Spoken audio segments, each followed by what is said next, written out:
بنورنا الدنيا وننشر في الفضاء أملا ونعلي عزم همتنا فمن طلب العلا وصل. والصلاة والسلام على سيد الأنبياء والمرسلين سيدنا وحبيبنا وحبيب رب العالمين محمد وعلى آله وأصحابه ومن هدى بهديه إلى يوم الدين. اهدنا الصراط المستقيم بيان للمعونة المطلوبة فكأنه قال كيف أعينكم فقالوا اهدنا، أو إفراد لما هو المقصود الأعظم. والهداية دلالة بلطف ولذلك تستعمل في الخير. وقوله تعالى فاهدوهم إلى صراط الجحيم وارد على التحكم. ومنه الهداية وهوادي الوحوش لمقدماتها، والفعل منه هدى، وأصله أن يعد باللام أو إلى، فعُمل معاملة اختار في قوله تعالى واختار موسى قومه. وهداية الله تعالى تتنوع أنواعا لا يحصيها عد كما قال تعالى وإن تعدوا نعمة الله لا تحصوها، ولكنها تنحصر في أجناس مترتبة. الأول إفاضة القوة التي بها يتمكن المرء من الاهتداء إلى مصالحه كالقوة العقلية والحواس الباطنة والمشاعر الظاهرة.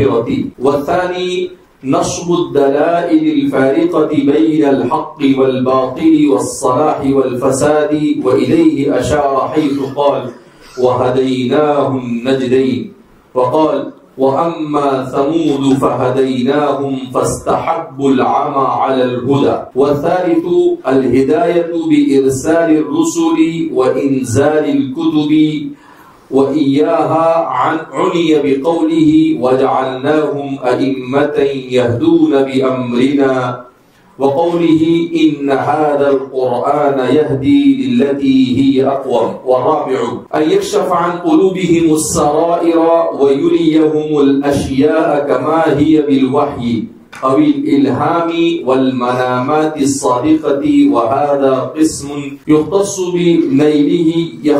بنيله الأنبياء والأولياء، وإياه عنا بقوله أولئك الذين هدى الله فبهداه مقتدي، وقوله والذين جاهدوا فينا لنهدينهم سبلنا. فالمطلوب إما زيادة ما منحوه من الهدى أو الثبات عليه أو حصول المراتب المرتبة عليه. ہدایت کے سلسلے میں مصنف تفصیل کے ساتھ کلام کر رہے ہیں. فرماتے ہیں اهدنا الصراط المستقیم کہ اے اللہ تو ہمیں سیدھے راستے کی ہدایت دے.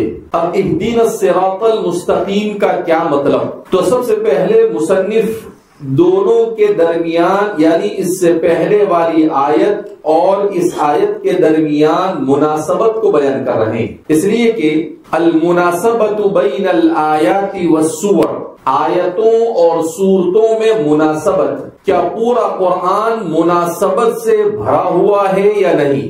شیخ الاسلام فقیہ العصر حضرت مولانا تقی عثمانی صاحب اپنی کتاب علوم القرآن میں ذکر فرماتے ہیں اس سلسلے میں علماء کی اکثریت اس بات کا رجحان رکھتی ہے کہ قرآن کریم مکمل ایک دوسرے سے مربوط ہے، مناسبت ہر آیت کی دوسری آیت سے مناسبت ہے، ہر سورت کی دوسری سورت سے مناسبت ہے. بعض لوگ یہ کہتے ہیں کہ مناسبت ضروری نہیں ہے، اور کچھ لوگ مناسبت میں غلو سے کام لیتے ہیں. اس سلسلے میں صحیح یہی ہے کہ بہرحال مناسبت ہے، اس لیے کہ اگر کلام مربوط مرتب منظم نہ ہو تو بات مکمل طور پر سمجھ میں نہیں آتی. قرآن کریم سورہ فاتحہ سے لے کر سورہ ناس تک یہ مکمل طور پر منضبط، مرتب، منظم اور مکمل طور پر ایک دوسرے سے مناسبت رکھنے والی کتابیں ہیں. ہمارے مصنف کا رجحان بھی اسی جانب ہے. اسی وجہ سے ہمارے مصنف فرماتے ہیں بیان للمعونۃ المطلوبۃ. ایک سوال پیدا ہوتا تھا کہ قرآن کریم میں یہاں پر واو کو کیوں ذکر نہیں کیا؟ یوں ہونا چاہیے تھا ایاک نعبد و ایاک نستعین واہدنا الصراط المستقیم.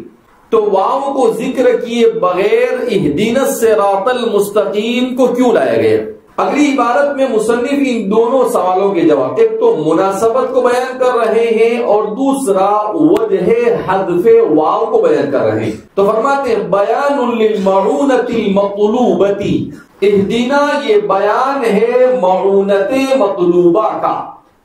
کیا مطلب؟ جب بندے نے یہ کہا ایاک نعبد، ہم تیری ہی عبادت کرتے ہیں اور تجھ ہی سے مدد طلب کرتے ہیں، تو اب سوال پیدا ہوا کہ کس قسم کی مدد مطلوب ہے اے میرے بندے تجھے؟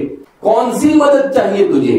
تو اس سوال کے جواب میں اللہ فرماتے ہیں اہدینا. بندہ اپنی زبان سے کہتا ہے اہدینا الصراط المستقیم.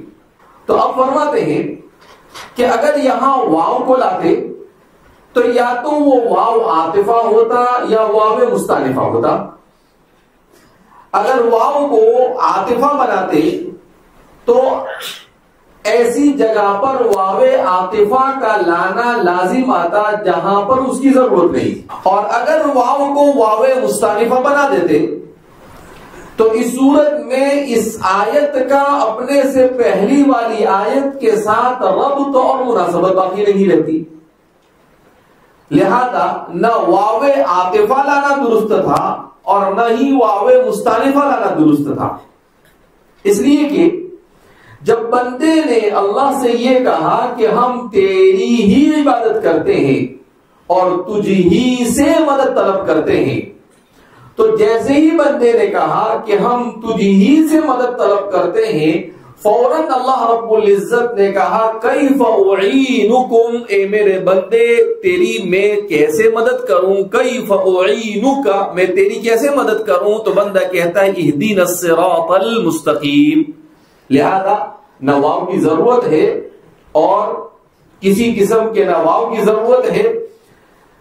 تو ایک تو یہ، اور دوسرا مناسبت اس طور پر ہو گیا کہ جب بندے نے کہا کہ ایاک نستعین، ہم تجھے ہی سے مدد طلب کرتے ہیں، تو اب آگے کیا مفہوم آنا چاہیے کہ بھئی انسان خلق الانسان ضعیفا، انسان کمزور پیدا کیا گیا.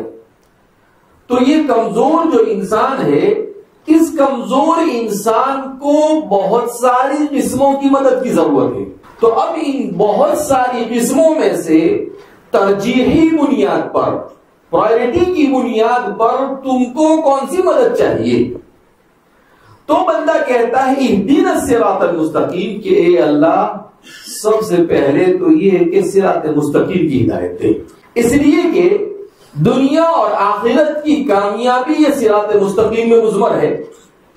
اگر صراط مستقیم مل گئی تو اس کے سارے دوسرے کام آسان، اور اگر اس کو صراط مستقیم نہ ملا تو خسرت دنیا والآخرت، دنیا اور آخرت دونوں میں خسارہ تھا.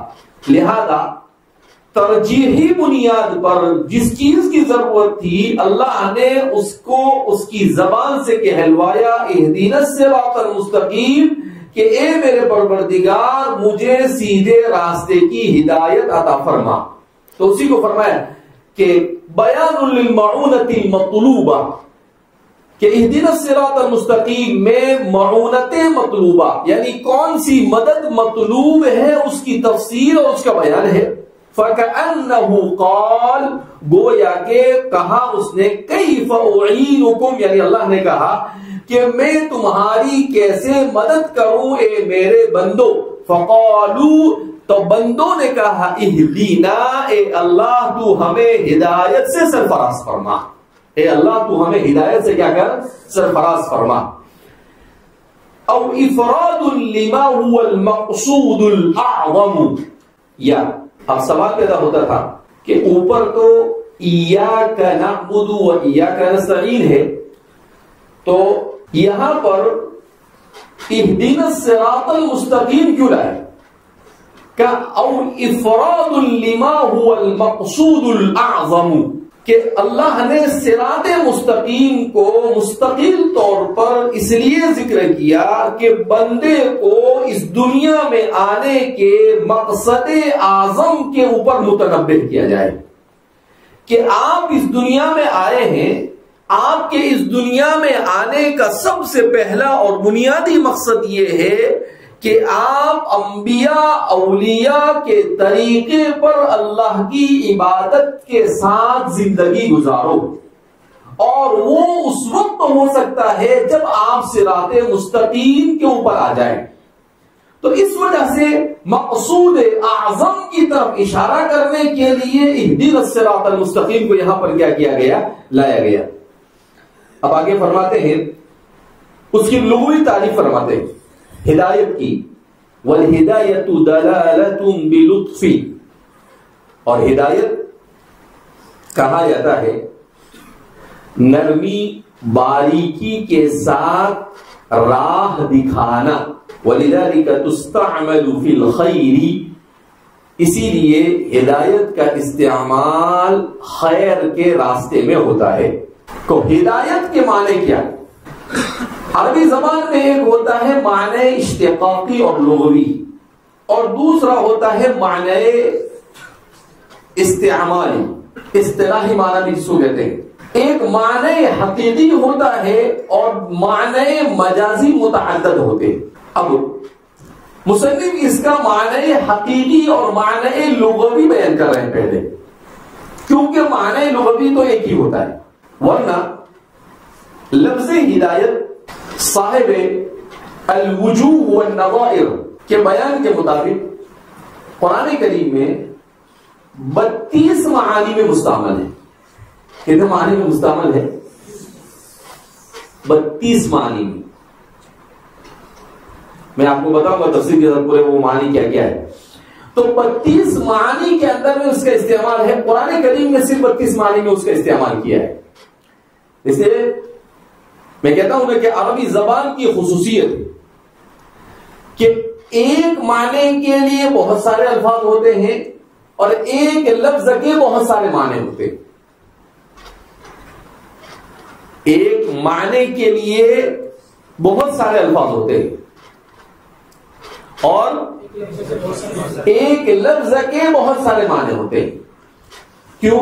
اس لیے کہ یہاں حقیقت اور مجاز کا دروازہ سر پٹ کھلا ہوا ہے، لہذا اس بنا پر صرف قرآن کریم نے ہدایت کے لفظ کو 32 معنی کے لیے مختلف مقامات پر الگ الگ جگہ پر الگ الگ معنی کے لیے کیا کیا ہے، استعمال کیا ہے۔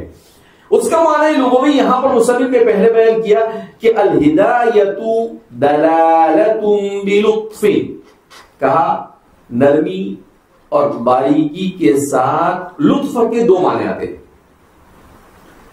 اللہ کو کہتے ہیں اللطیف، اس کا ترجمہ کیا کہتے ہیں؟ بڑا باریک بین ہے، بڑا باریک بین، یعنی ہر چیز پر باریکی کے ساتھ نظر رکھنے والا ہے۔ اور لطف کا استعمال ترأف کے لیے بھی ہوتا ہے، ترحم اور ترأف کے لیے بھی ہوتا ہے، لیکن اس کا معنی حقیقی تو وہی ہے۔ اب کیا فرماتے ہیں؟ الہدایت دلالت بلطف، کہ ہدایت کے معنی حقیقی ہے دلالت بلطف، باریکی کے ساتھ کسی راستے کو دکھانا، راہ دکھانا۔ من دل علی الخیر کفاعلہ، جس نے جس کو بھلائی کا راستہ دکھایا وہ بھی اس کے ساتھ ثواب میں اتنا ہی شریک۔ تو دلت کے معنی دلالت کرنے کے آتے ہیں، مگر اس کا استعمال بھی ہدایت ہی کے معنی میں گویا ہوتا ہے۔ تو من دل ای من ہدا، کسی نے کسی کو راستہ دکھایا تو گویا کہ اس نے اس کام کو انجام دیا۔ تو دلالت بلطف کا مطلب کیا ہے کہ اللہ کا اپنی مخلوق کو پوری باریکی کے ساتھ اس کی ضرورت کے مطابق چیزوں کو مہیا کرنا، چیزوں کو کیا کرنا؟ مہیا کرنا۔ یعنی ایک تو لغت کا معنی ہوا، اور ایک جب اس کی نسبت اللہ کی طرف آ جائے تو پھر اس میں کمال پیدا ہو جاتا ہے۔ تو فرماتے ہیں کہ باریکی کے ساتھ راستہ دکھانا یا رحمت اور ترأف کے ساتھ مہربانی کے ساتھ راستہ دکھانا، یہ معنی ہے ہدایت کا، یہ ہے معنی لغوی۔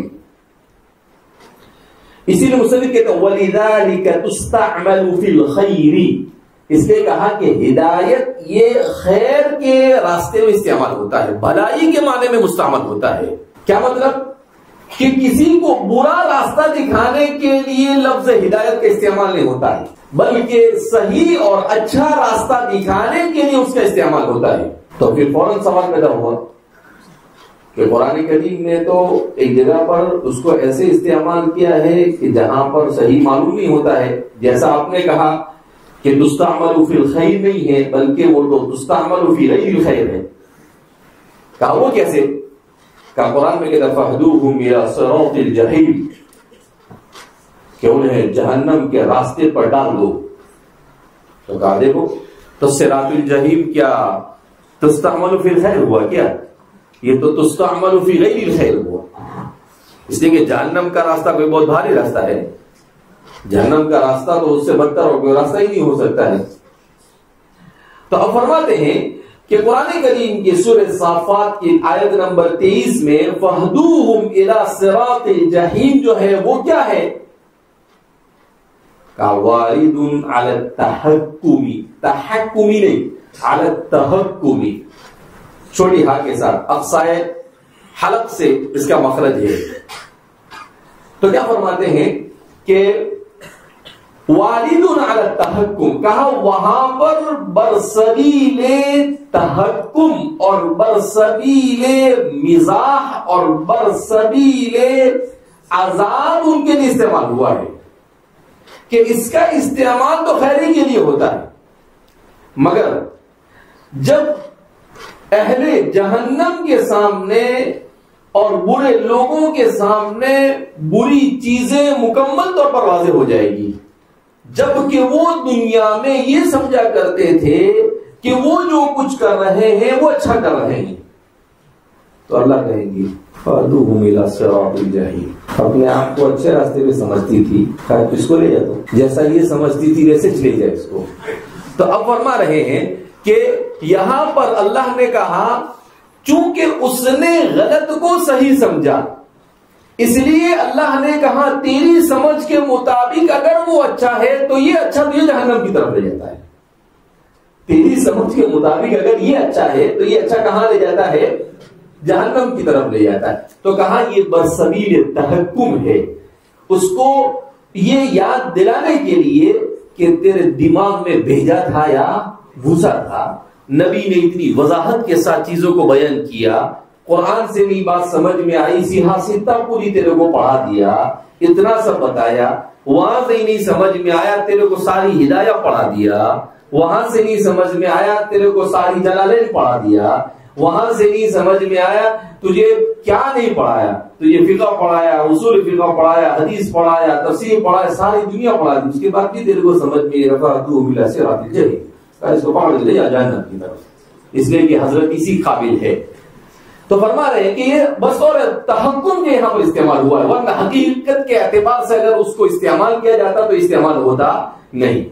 وَمِنْهُ الْهِدَایَةُ، اسی سے الہدایت ہے، وَحَوَادِ الْوُحُوشِ لِمُقَدَّمَاتِهَا، اور حواد الوحوش کہا جاتا ہے ان جانوروں کو جو ریوڑ کے آگے چلتے ہیں۔ کیا مطلب؟ جیسے جو لوگ بھیڑ کو لے کر چلتے ہیں تو وہ کیا کرتے ہیں، سارے بھیڑ میں سے ایک کو اپنے تابع کر لیتے ہیں، پھر اس ایک کو لے کے چلتے رہتے ہیں، تو اس ایک کے پیچھے ساری دنیا چلتی ہے، یعنی بھیڑ کی دنیا جو اس کے ساتھ ہے۔ تو یہ جو آگے والا ہے اس کو کیا کہا جاتا ہے؟ اس کو کہا جاتا ہے حوادی الوحشی، حوادی الوحشی۔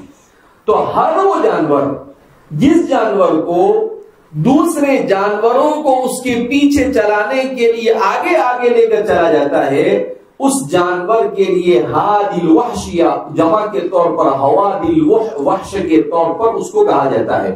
وہ بھی اسی لیے، کیوں؟ اس لیے کہ وہ جدھر جاتا ہے یہ بھی ادھر ہی جاتے ہیں، دلالتم بلطف، دلالتم بلطف، کہ وہ جدھر بھی جاوے یہ اس کے ساتھ ساتھ کیا ہوتے رہتے ہیں. تو اس ایک کو سنبھالنے سے پورے ریوڑ کو سنبھالنا اس کے لیے کیا ہو جاتا ہے، آسان ہو جاتا ہے. تو فرماتے ہیں